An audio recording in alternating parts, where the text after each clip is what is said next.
we'll transition over to our Mariners now. Yeah, I mean, the talk of the town, really, at least for their last 14 games. I mean, if you're watching us now, you know they're on a 14-game win streak. That's the longest win streak heading into the All-Star break ever. They are one game away from tying their longest win streak in a season all time, which was in 2001, of course, the year I was born. If I don't mean to age anybody, but I'm Yes, going to you do do. it. Before we get into scores, it's been incredible. I know that someone said there was a comment we got because that Angels loss at the end of the 11-game homestand, the day before they had the Steelheads game. You were 29-39. You were 10 games under 500.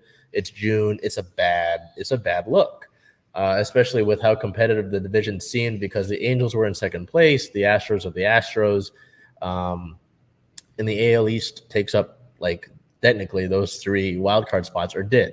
It looked like a bad spot. And I'm not going to sit here and tell you, oh, I was going to have the most optimism, because things looked bad. You know, you couldn't score with runners in scoring position. You were ruining a bunch of your pitchers' quality starts. We sat here and said something needs to change, right? And it did. It definitely did. Things have been turning around. So, I guess we'll get into the scores now. Yeah. Over the past week, they took a little road trip, I think they were on the road trip still when we last left off. But they went down to Washington to play the Nationals for a weird, bizarre little 2-game set, and then the Rangers for a 4-game set. So that 2-game set against the Nationals started on July 12th with a 6-4 win. Player of the game, third baseman Eugenio Suarez, with 1 hit, 1 run, and 3 RBIs on the day. So Gino making an account there in that game 1 against the Nationals. I apologize because the 12th game was actually thundered out. Both of these were on the 13th. This was a doubleheader game. So game 1 of the day was a 6-4 win. My apologies on that. Game 2 of the day against the Nationals was a 2-1 win to get the little 2-game sweep. As you can see, we've got our broom graphic up there. Player of the game, left fielder Jesse Winker, 1 hit, 1 run, 1 RBI. So Winker gets the day started with a solo homer. He had 2 homers on the day, so 2 homers in that doubleheader there.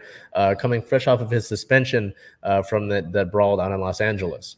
So get the little sweep against the Nationals. Again, 2 games, it's fine. 2 games are bizarre. Kind of tough because they were going to play that second game as the day game on the 13th and then travel down to Texas. But they had to fit both games in there. You get into Texas later. Regardless, they go down to the Rangers. And as you can see, and as you already know, you see the sweep graphic. They would go down and take the 4-game set starting on the 14th against the Rangers. A 6-5 win, so it was close. Got 2 players of the game for this one. First baseman Ty France with 2 hits, 2 RBIs, the go-ahead 2 RBI base hit. Play of the game number 2, third baseman Eugenio Suarez with a hit, 2 RBIs, 2 walks, and 2 total bases. So corner infielders there getting on base and really helping clog the base pass. On the 15th, an 8-3 win, a little bit more comfort, right? Play of the game Julio Rodriguez. I mean, his name's going to be around here.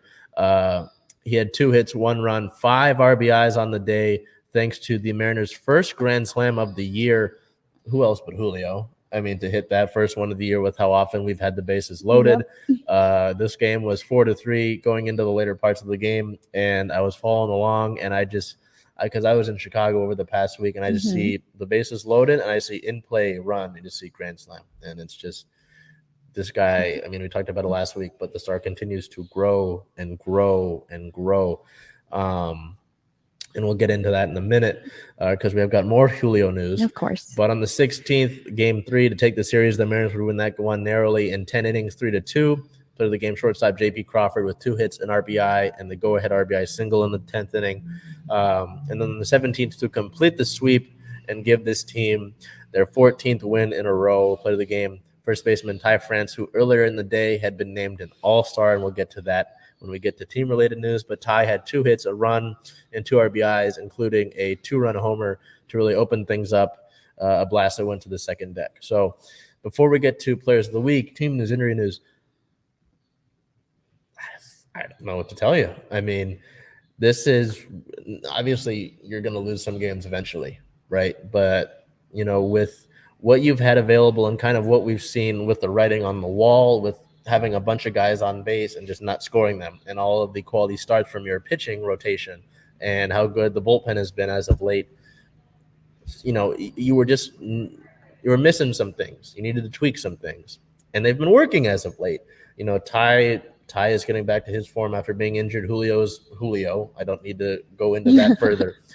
Suarez has been playing on a pretty solid tear for a while. Adam Frazier has been playing better as of late. After a while, it seemed like he might be a guy you might need to ship off at the trade deadline.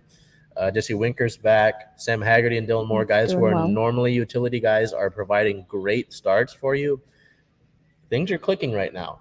How long they're going to take this, I don't know, and I don't care. You've pushed yourself into firmly in second in the division. You're in the second wild card spot. I would say you got to keep that wild card spot, obviously, but considering that you're 9 games behind the Astros right now, and the Astros, before they come to play us on Friday, on Thursday they have a doubleheader against the Yankees, so that's going to bang up their pitching rotation. Yeah. You'd think, right? Logically, crazier things have happened. So that starts you out well, but you've got 7 games left against the Astros before the trade deadline in August. And those are 7, you're 9 games back. You've got 7 games against that team that you're looking at. If you're able to take care of the business, you're not worried about the wild card anymore. You take the division. That's crazy. So that's looking ahead. That is looking ahead. I don't want to get ahead of myself. But that's just putting into perspective where this team has played itself into after being 10 games under 500. And we're all sitting here like, I'm not going to swear, but damn, we're in a dark hole right now. I mean, what was it that you recently said? Just win games, just win series.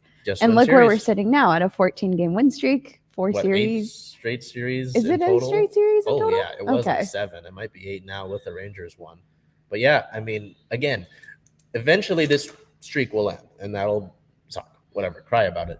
But as long as you, like for the 4-game set, the 3-game set, as long as you take 2 or 3 of those, you're in good shape. Yeah. And you continue to build.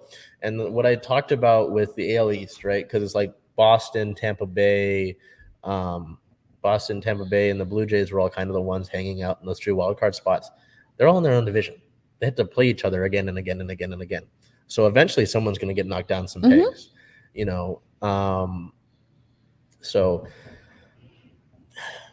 don't want to get ahead of ourselves, but it's been an incredible run to this point in time. The city's excited about it. There's been great buzz. 14 in a row, you're getting attention from the national media, which doesn't happen already. So, just have to continue things going because my thing is, and I don't want to be a Debbie Downer, but we're in July, right? We're in the 18th of July as it sits right now. The home run derby's today, All-Star break until Thursday.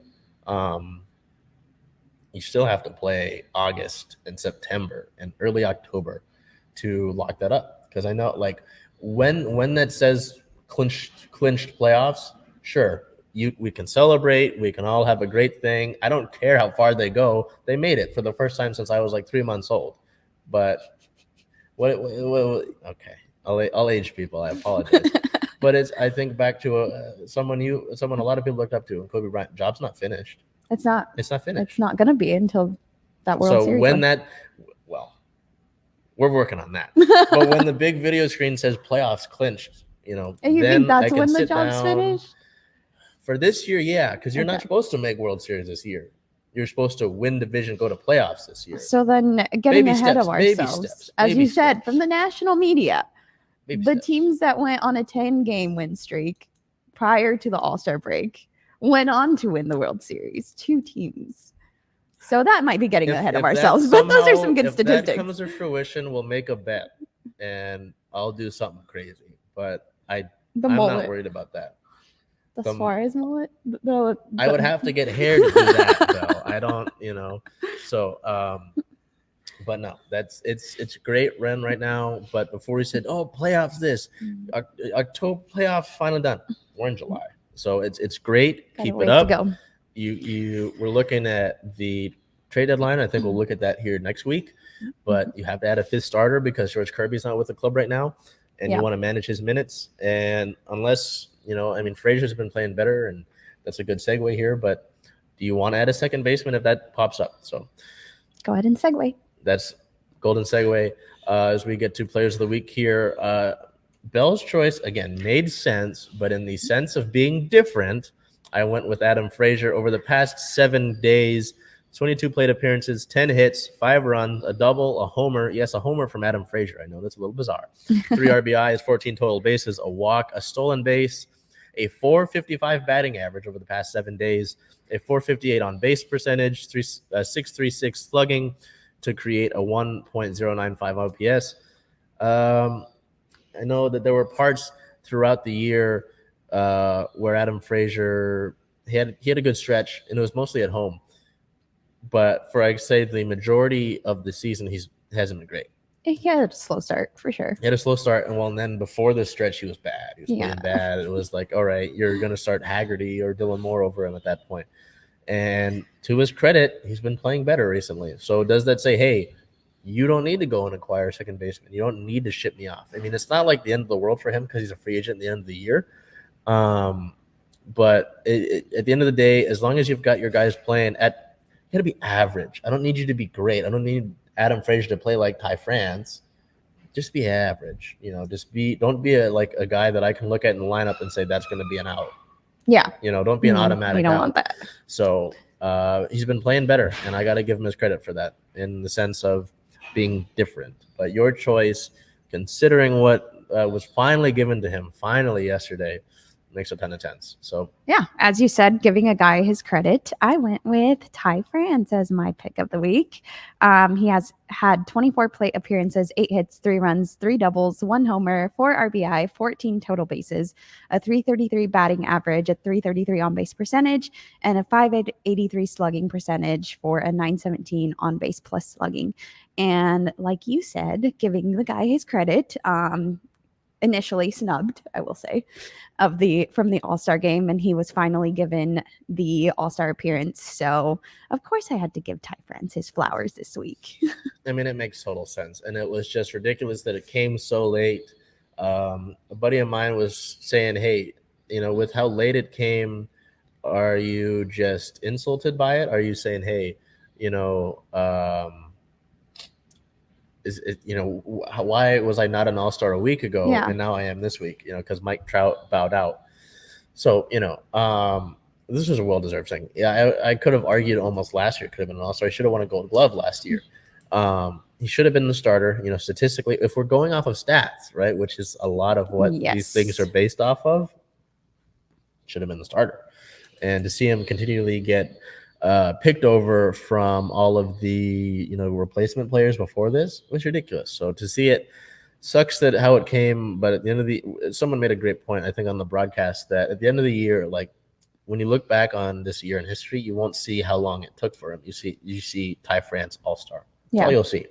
So frustrating for sure that it came that way, but it took place. So we head to injury news. Luckily, nobody getting hurt. We got our break coming up here, but we do have some updates on Kyle Lewis and Mitch Haniger. As of recent, on the 16th, we found out that Kyle Lewis has responded well from his stints in the outfield on his rehab assignments in Everett. Well, he didn't play in the outfield in Everett, he played in the outfield in Tacoma. The hope is that he will join the club after the All-Star break, so we could see him this upcoming homestand. Don't get it's exciting. Our hopes up too much, but I love Kyle Lewis. Mitch Haniger is not ready for his rehab assignment yet. He's been doing more strenuous baseball activity, but he's not at that current point yet. And it's said that when he does get to that point, it will take a little bit for him to be ready to join the big league club. So we'll see on that. But that is an update for you on those two outfielders there. We had the team-related news, as we already said. But on the 13th, we found out that Julio announced that he would take part in the home run derby, which is today at 5 o'clock. 5 o'clock Pacific time on ESPN. Normally, I don't watch the home run derby, but Julio's in it, so you kind of got to. You did get a comment on Twitter about that, by the way. Yeah. But that's the most exciting segment. I'll tune in. I don't watch the celebrity softball game. The Futures game, with Julio was in it last year. So, All-Star weekends are usually tough because it's like so much like watered down kind of thing. Yeah. But obviously, with a guy as entertaining and as exciting as Julio, it's gonna be, I'm gonna tune into it. It's gonna be on. Even the All-Star game. He's starting. Ty France will be in it, so we'll see how our guys do. Yeah. In terms of roster-related moves, there's only one. It was like a corresponding move on back-to-back days. Mm-hmm. On the 15th, Kevin Padlow, an infielder, was recalled from AAA Tacoma. As a resulting move, Carlos Santana, an infielder, was placed on restricted list for a family emergency. That family emergency was actually that his house in Florida was struck by lightning. No way. And I think it burned down. So hoping that nothing too bad happened there. Obviously, Carlos is back with the club, as on the next day, Carlos came back to the big league club. Kevin Padlow was sent down to Tacoma. So Kevin had a little one-day stint. Yeah. But at least I guess it wasn't anything family. Like nobody emergency. got hurt. Well, I guess that's still emergency, but yeah. But I was like, I hope nobody got physically injured. hurt. So yeah. But that was the really only roster move that we had over the past week. On the 17th, as we've already mentioned, Ty France was officially named to the MLB All-Star Game, replacing Mike Trout. So Ty gets his first All-Star nod. I mean, what more can you say about Ty France? This is a guy that I remember doing the podcast episode when CirclingSeattleSport was just the podcast. And, we looked at this trade with the Padres where Seattle got 4 guys and sent 3 guys down. And you got, Ty France, Andres Munoz, who's playing better, Taylor Trammell, and Luis Torrens. And I looked at Ty France. I said, this is a guy that's hit at every level, and nobody seemed to care. And you thought, maybe he'll play at third base because Evan White had just won a Gold Glove in 2020. And in 2021, Ty France just kept playing better and better and better. And it's really cool. It's really cool to see that this is a guy that I was born in 2001. So I didn't necessarily get to see Edgar Martinez play as much as I would have liked. So in terms of what I've seen from the Mariners, and even Ichiro, I didn't get to see him play as much as I would have liked that I remember. Right? Ty France is the most pure hitter I've seen in years from this Mariners team. Just if you look at his spray chart, if you look at just how he approaches, his strikeouts lately have been up because he's coming back from his injury. Yeah. But he's just a pure hitter, and he's great defensively as well. So it's not like he's just he's not a one-trick pony. It's ridiculous. He wasn't named the starter anyway. So that's what we have in terms of current players, at least. With that being said, the MLB draft started yesterday and is still taking place as we speak. I don't believe we've missed any picks, but if we do, we'll obviously have them for you next week. With the first round, in the 21st overall pick, the Mariners selected shortstop Cole Young from North Allegheny High School. Cole was ranked as the number 20 overall prospect by Baseball MLB. He was one of the best high school hitters in the country who can play in the middle of the diamond. And Bel and I were talking about this with the draft because not that many people pay attention to the MLB draft. You saw, Cole Young's from a high school. So who knows when we'll see him, actually wearing this hat. If ever. Yeah, if ever. Exactly. Some guys don't necessarily pan out. But I've heard only good things from some of these guys, and maybe they help you in a trade someday. And I don't like to say it like that, but at the end of the day, the truth is not everybody ends up with a big league club they're drafted to. Mitch Haniger was drafted by the Brewers. He ended up with the Diamondbacks, and then we traded for him. David Ortiz was in the Mariners farm system at one point. Everybody knows who David Ortiz is in baseball, and he just never saw the big league club. So some guys, it just doesn't pan out in that system. Maybe they need to change the scenery, right? So I would say, don't count on these guys to be in the big league club by like September. That's being dramatic. But so with the 58th overall pick, the team selected third baseman Tyler Locklear from Virginia Commonwealth University. He's another infielder there. On the 74th overall pick, the team selected right-handed pitcher Walter Ford out of Pace High School. Ford is an athletic pitcher with a power fastball and a swing and miss slider. Today, so those were yesterday. Today, with the 126th overall pick, the team selected right-handed pitcher Ashton Izzy from Oswego East High School. So more pitchers. You see there. The first 2 guys were infielders, but then pitcher, and then pitcher with the 156th overall pick, the team selected Reed Van Scotter out of Coastal Carolina University. If you look at the Mariners in drafts in recent years, Hancock, Kirby, Gilbert, those are guys that the Mariners seem to do a good job with the pitching department, and I'm hoping that guys like this can continue to be that trend. But again, like we just talked about. Who They've knows got a where whole they'll career end ahead up. of them. Some of these guys might not even sign with the Mariners and might elect to do something else. So that is your team-related news. As we look over to league-related news, on the 15th, baseball settled a minor league lawsuit. Major League Baseball will pay $185 million to settle a federal class action lawsuit by minor league players. If you weren't aware, I think we talked about it months ago. Did we? But there were talks about how minor league players were like sleeping in the clubhouse, sleeping in their own cars, all like sharing like 5 guys in a room because they weren't being treated right by certain organizations. Mainly like the Angels organization came up pretty big in regards to how they treat their minor league players. So interesting to see that lawsuit got taken care of. And then this was a big piece of news. I don't know if you followed this.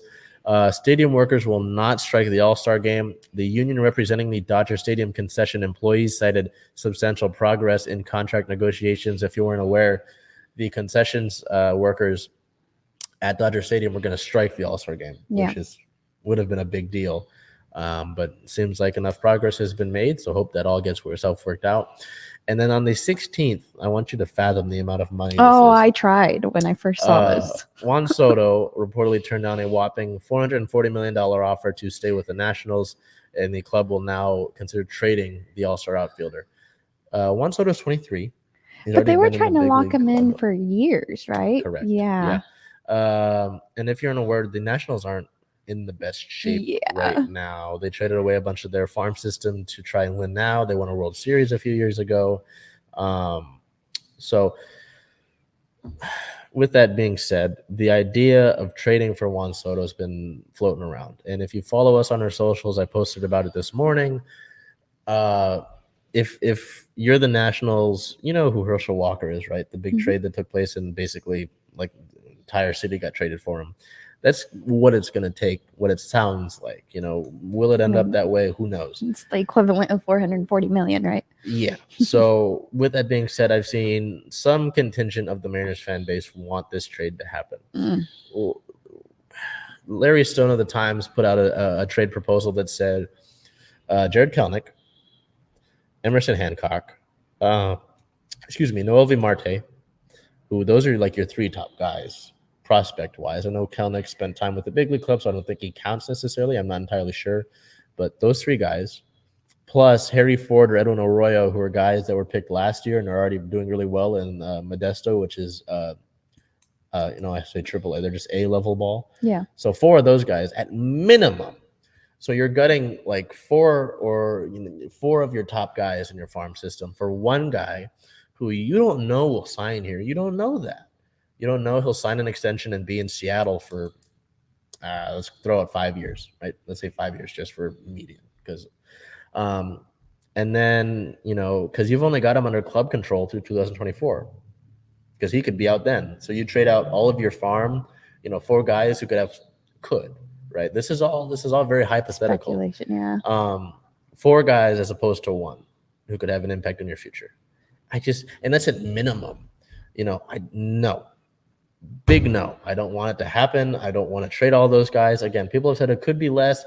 I doubt that. I figure if you're the Nationals, you're kind of holding him hostage at this point. I think it's ridiculous. I don't know why you would get rid of the math isn't mathing for me. It doesn't make sense to do it.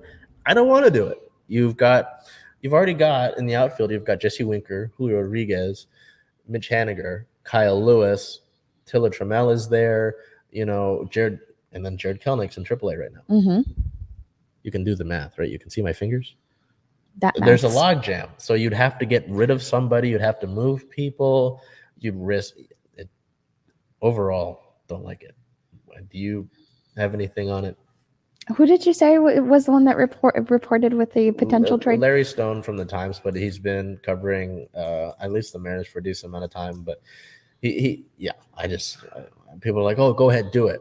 I'm like, you've worked really hard to build a good farm system. That's where Julio Rodriguez came from. I know that with Shohei Ohtani, at least, right? Yeah. The money to sign Julio Rodriguez to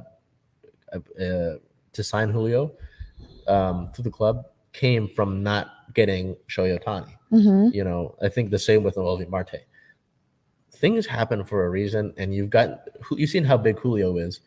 Noelvi's supposed to be really big, and he's an infield prospect. Jared Kelenic has been tearing it up in AAA right now. He has to find his consistency, be better about his strikeouts, which he has been doing. Emerson Hancock is another guy in your pitching line. Gilbert, Kirby, he's the next guy. And then you want to get rid of those guys? Yeah. Again, it's not guaranteed he's going to stay here. It's like, oh, I love Seattle. Give him a big Space Needle plushie. You don't know that. It's no. I think there's too much to risk with all of the unknowns. So yeah. So we've been talking about the Mariners for a long time. So that brings us to our team record and standings. The Mariners sit at a 51-42 record. They are second in the American League West, second wild card spot in the playoffs right now. Looking ahead, as you can see, that's a nice shiny All-Star Game logo. So the All-Star Game is today through the 21st. Today is the Home Run Derby, which Julio Rodriguez is participating in at 5 o'clock Pacific time on ESPN. And then on the 19th, the All-Star Game takes place. Julio and Ty France will be participating in that. Then the guys get a couple days of break. Back at it Friday. The rest of the guys are already on break, but yes, Julio and Ty get 2 days. Yeah, not enough. And then I guess, as Bel just said there with her little whisper, they're back for a pretty substantially sized 3-game set against the Astros. July 22nd versus the Astros is a 7:10 start. That game is essentially already sold out. So if you want to be there, the Mariners will be holding their first fireworks and drone night. They will show the All-Star Game logo for next year off at that game. It's already almost sold out, and the team's coming in having won 14 games in a row. So that game is big, but the rest of that homestand is big because what did you talk about earlier? Winning series. Win the series. Yeah, Julio said they're at 14 and still hungry, so be there for number 15.